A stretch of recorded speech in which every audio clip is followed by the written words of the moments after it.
Akkam jirtu hordoftoota OROTV har'a akkamitti akka frequencyidhaanii chaanaalii tokko gashachuu dandeenyuun isinitti agarsiisa jechuudha. Kunootti receiverii remote kiyyarraatiin meenuu ishee kanatti nan bu'a. Hubachiisa receiveriin kun Lifestar LS 2900dha. LS 2900 kunoo meenuu ishee kanatti nan bu'a. Meenuu ishee kanatti gaafan buu kana keessa na seensisa. Kana keessa erga na seensisee booddee gadi daddabarsuudhaan T-List kan jedhu keessatti nan bu'a jechuudha. Kunoo keleroon asitti barraa'anii jiran. Kunoo keleriin kun addanarra jiru jechuudha.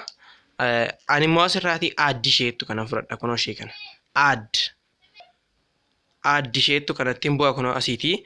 Kunoo ergan aaddi jedheen booda frequency asirratti ni guuna jechuudha. Symbol rate asirratti polarity asirratti guuna. Kanaan booda save jenna. Save erga jennee inni save nuuf godhee booda kunoo an save jechuun an barbaachisu.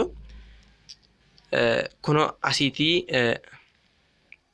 isuma save jenne lakkoofsa isaa biratti okay kanatti bu'uudhaanii kunoo searchii isiniif godha ofiisaadhaanii okay itti buutu ofiisaadhaanii itti caana jechuudha. Waan hordoftaniif galatoomaa. OROTube like share subscribe gochuudhaan na bira dhaabadhaan isiniin jedha. Viidiyoo itti aanuun guyyaa itti aanu wal agarra.